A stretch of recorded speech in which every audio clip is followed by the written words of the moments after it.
Hi guys, welcome back to the channel. Today we have some pretty big news.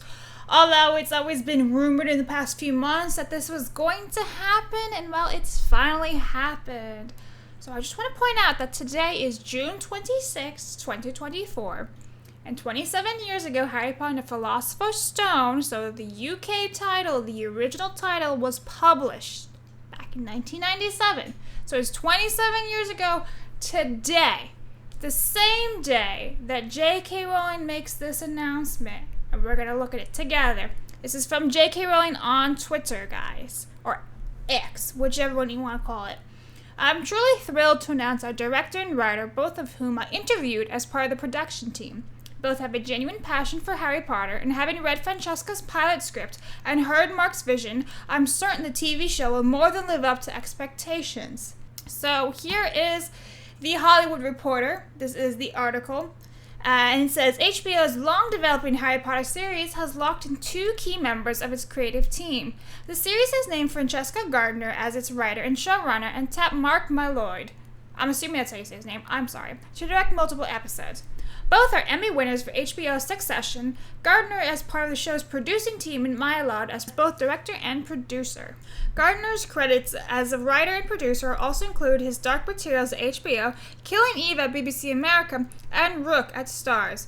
Mylod has directed episodes of Game of Thrones and the upcoming second season of The Last of Us for HBO, as well as a feature film, The Menu, and Showtime's Shameless and The Affair, among others. So basically, all these people are from in-house, right? These are all people working for Warner Brothers in the past.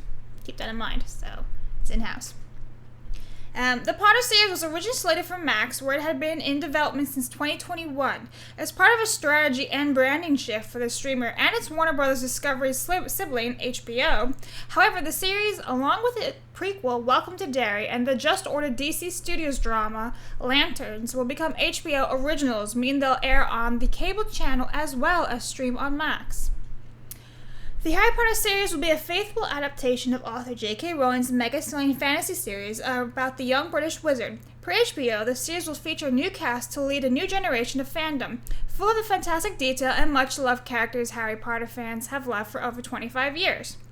Casting for the roles previously played by Daniel Radcliffe, Emma Watson, and Rupert Grint, who starred with a who's who of British acting luminaries in the film series, will be announced later. A date for the show hasn't been set, although Warner Bros. Discovery CEO David Zaslav has said earlier this year that a 2026 debut was the target, so we got 2 years to go.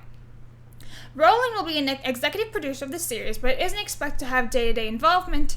HBO has sidestepped commenting on Rowling's frequently expressed anti-transgender sentiments, which is funny considering J.K. Rowling shared this article. It's a bit slandering. I'll be honest, they're not anti-transgender at all. Anyway, I digress. HBO and Max content chief Casey Bloys said shortly after the series was announced, the TV show is new and exciting, but we've been in Harry Potter business for 20 years. This isn't a new decision. We're comfortable being in the Potter business. JK is a very online conversation. It's very nuanced and complicated, and that's something we're going to get into. Our priority is what's on screen, and that's totally fine. They're basically saying J.K. Rowling says a lot of stuff on the internet. That's not our priority, and that is correct. The attitude is the product you are making, the Harry Potter show, and that should be your priority, of course, because that's going to make or break Warner Brothers, I guarantee it. Gardner and Mylod will executive produce the series along with Rowling and her Bronte film and TV partners Neil Blair, who's been around forever, and Ruth Kenley Letts, and David Heyman, who produced the movie franchise as well as Fantastic Beasts, but they always ignore that one too. Warner Bros. Television and Bronte Film and TV will produce the show. So I like that David Heyman is always going to be attached to this. It's kind of a nice little thing. He was attached to the original stuff, now he'll be on this. It'll be nice, and I think he's going to do a pretty decent job of it. But who are these people, right? Francesca, Mark, who are these people? Well, let's look, shall we? So before we continue, there is a Harry Potter article from the Harry Potter Wizarding World website, but it gives us absolutely nothing to go on about that we didn't just read. Just letting you know that it exists in case you want to read it yourself. But again, we just read the majority of it. So here's Francesca Gardner, right? These are all of her credits. I have clicked all credits, okay? His Dark Materials, writing, The Rook, The Man in the High Castle, Medici, Crossing Lines, The Transporter, Jamon, El Macho, Abuelas, Thicker Than Water. So you're telling me 10 projects for writing gives her the biggest show that will ever be seen in television history? Okay. Producer, Succession, His Dark Materials, Killing Eve. 3 projects for her to be a producer. Mind you, her title is writer, but also, what did they say the other one? Francesca Gardner as its writer and showrunner. Writer and showrunner, guys. So how is it that she's able to run this entire thing? Executive producer. 3 titles. Gives this... honestly, listen, J.K. Rowling interviewed this woman and seems that she's capable of... There's not a whole lot to go on about. I've not seen any of this stuff, so I can't judge it. I can't give an honest review. If you've seen any of the works that this woman has created, can you please comment below and tell me your thoughts? As unbiased as possible, please. But I can't see how you can get someone with, so little to their resume to be the showrunner of the biggest show that will be ever to exist. This, I'm not lying when I say this is going to be huge, right? This is the Harry Potter show. This is bigger than Star Wars at this point because there's a million Star Wars shows. This is one show that's gonna last a decade. This is huge. It's gonna be the biggest thing. You will see the first episode, the pilot episode, will have the biggest view number ever. Ever. Right? But I digress. Let's look at old Mark's. I found Mark's Instagram, and this is it. There's nothing there. I was hoping I could find some information on him, but besides Wikipedia, which I don't really want to use all that much, So let's look at Mark Mylod. I don't know if I'm pronouncing his name correctly, but let's look at all of his titles, all credits. So he's going to be doing 4 episodes of The Last of Us in 2025, like we knew. Until the Harry Potter series, which, by the way, is going to just be called Harry Potter. Guaranteed it. Because it's going to be on every single book, right? So, the cumulative Harry Potter. That's what it's going to be called. Calling it now. Anyway, so he did 16 episodes of Succession. The Menu. He directed that, which I've heard things about. I don't know. Let me know if you thought that was a good movie or not. Amazing Stories. Shameless. He did 12 episodes. He did 6 episodes of Game of Thrones. Minority Report, the miniseries. Backstrom, The Affair, Once Upon a Time, which I've seen a good chunk of it, but I don't know if I've seen his episode. How am I gonna know, right? What's Your Number? Have I seen What's Your Number? Oh, he directed What's Your Number?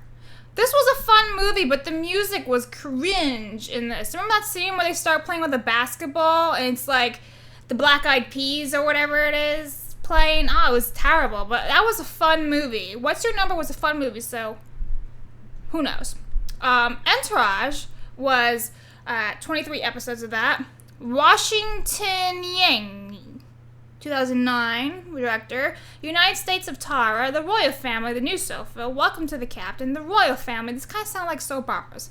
The Big White, Shameless, The Fast Show Farewell Tour, Ali G in the House, Badial Syndrome, The Dave Saint Show, The Fast Show. So look, he's done a lot more than Francesca, for sure. And producer, Succession, Minority Report, blah, blah, blah, blah, blah.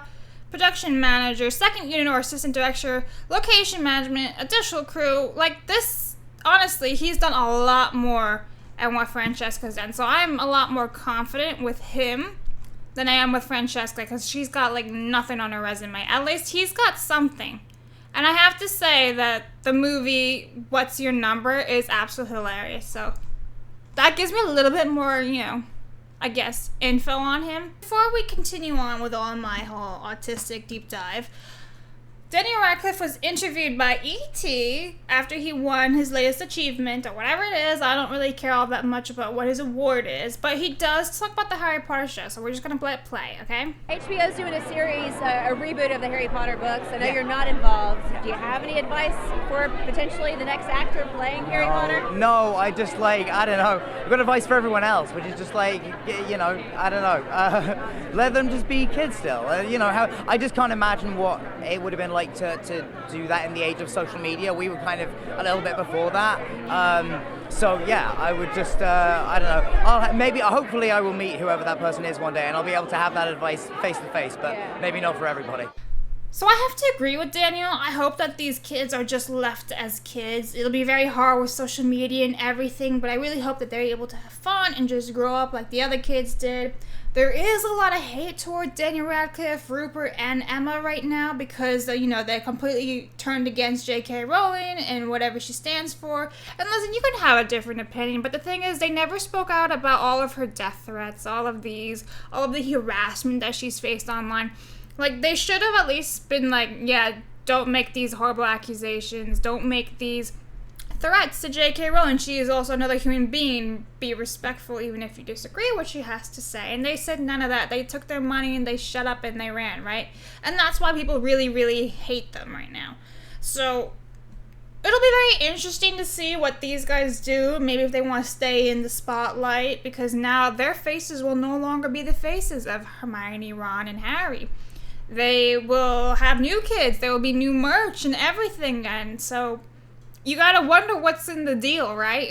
What's gonna happen? Like, if they're no longer they're not gonna have royalties, or if they do, it won't be as much royalty, right? Because there's a new Hermione, there's a new Ron, there's a new Harry, new Draco, new Hagrid, all these previous actors and actors are not gonna have these royalties anymore because they're not gonna be used anymore. So it'll be very interesting to see what happens in the next couple of years. But I do want to point out, again, that this announcement was on June 26th today, which is 27 years ago. And oddly enough, J.K. Rowling didn't say anything about this, but I kind of think that they might have done this on purpose. It's like, we're going to announce this today. Just so happens to be the 27th anniversary. I don't know, I find it a bit funny. I do wonder who else is going to be returning. So if you think about it from like a merch perspective, right, and Universal Studios perspective, which is in Florida, California, Japan, Beijing, China, right? So the Harry Potter theme parks exist in all 4 parks, and the castle and everything has to look the same as the Universal Studios, or else for merch purposes and things like that, right? Because then there's going to be 2 different versions, and I think that that's going to cause, like, a huge catastrophe. It's like, well, these no longer match. I don't understand. Like, though it's not really Harry Potter anymore, so I don't know. Does that make sense to you guys? Like, I feel like they have to stick to the same type of, like, theme or ambiance, if you will, and, like, the same structure of the movies just to continue with the merch, the theme parks. It all has to make sense. It all has to flow together. And besides, I don't think anyone's ever criticized what Hogwarts looked like. Everyone was like, that's Hogwarts in real life, you know? But you gotta wonder if, like, Mina Lima, the graphic designers of all 8 Harry Potter films, and Fantastic Beasts, and, like, a couple other things with Warner Brothers and other franchises, are they gonna be returning? Because the graphic designers, in case you didn't know, designed, like, everything. You think of, like, the Hogwarts letter? That was Mina Lima that designed that. Something small like that, but like so remarkable that everyone knows what it is. The Hogwarts letter. Mina Lima designed it, so you really gotta wonder, like, what are they gonna do? Are they gonna hire somebody else, a different feel to it? So again, is this gonna have the same feel to match the theme parks? That's one thing. Are they gonna stick to an all-English cast? So when J.K. Rowling started making, like, the first movies and everything, and she was getting on board with Warner Brothers, her massive rule was that everybody had to be English. So fun fact for you guys, Robin Williams, you know Robin Williams, the man who passed away sadly, he wanted to be in the movies. I'm not mistaken. I'm pretty sure he wanted to be Hagrid, and J.K. Rowling said no, it needs to be a British man. Otherwise, yeah, Robin Williams was going to be in there because Robin Williams knew Chris Columbus from, like, Mrs. Doubtfire, and yada yada yada. So I wonder what they're gonna do, and I also wonder what kind of, like, DEI, race, bait change thing is gonna be happening, because they have to insert a little bit of an agenda. But on the other side, Fantastic Beasts and Where to Find Them didn't have any type of, like, an agenda whatsoever, you know? It was, no matter what you think about the movie, there was no agenda, there was no message in it, right? It was literally Dumbledore and his brother protecting the boy, right? Aurelius Dumbledore, Credence, Ezra Miller's character, right? And his character happened to be Dumbledore's nephew, right? So these 2 men are literally defending him against an evil man, right? So it's not like women are amazing and all that. all the characters were highlighted to be good in their own respects. I'm trying to figure out how woke or not woke this show will be. Because listen, I want this show to do well. Since it's gonna exist, I don't want this show to exist in the first place, but if it's gonna, I want it to do well. Because then my whole world goes crumbling down, you understand, if it doesn't do well. So I'm really hoping, I mean, we'll have like Peeves, we'll have Ludo Bagman, we'll have Marietta Edgecombe, you know, all these other characters that you never see. They will be in this show, most likely. I hope, fingers crossed, you know? If it's gonna be good, it better be good. Now, let's go back to Mark. I know I was saying that I was feeling comfortable with him, but I'm also wondering why he's only directing some episodes, right? Because you see it time and time again with franchises that each director puts their own little twist to an episode, and sometimes it just doesn't flow properly, and you can tell there's a different feel. I think the best example is Star Wars sequels. Regardless of what you think, each movie had a different feel to it. They weren't cohesive. They were all choppy and broken up, and I really want someone who is cohesive. Does that make sense? Like, I want someone there. So again, guys, I'm not really sure how I feel about this overall. I'm happy that J.K. Rowling has a huge say in the matter and not just sending it off and, you know, whatever. The thing about Black Hermione, and I feel like I'm going to have to make a whole video about this, again, explain everything, is that they may not just make her black, and here's my theory why. The books are constantly being republished with new visions of the characters and new illustrations of the characters all over the world, and not once have they made Hermione black since The Cursed Child. Okay, so she's always been white in every single reiteration all over the world. Now, there was one funny thing that I saw when I was looking through one of the latest Harry Potter books, and it was like a companion book published by the Wizarding World. It's called the Wizarding Almanac, and it actually is sitting right behind me. They made Madame Hooch black, which was kind of odd. Maybe it was just a different reiteration because they never really explained her race. But I never saw her as black. So there's that.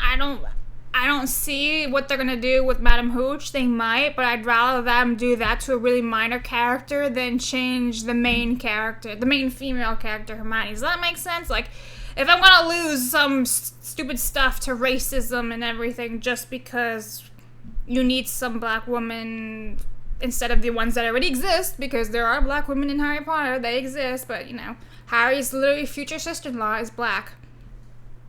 People forget that, but it's fine. Anyway, so these are my thoughts. I know I was very, like, all over the place and scattered, but it's really hard to think about all this stuff without knowing more information. Like, we really don't know a whole lot about the show yet. We don't even know who's going to be casting, when the casting is. You can bet your butt, though, I'll go live when we have the casting announcement, because that's going to be wild, and that's going to be a field day. And if they do change it, whatever. Anyway, thank you guys for sticking with me this entire time. I hope you guys all have a great day, and I'll see you guys next time. Bye.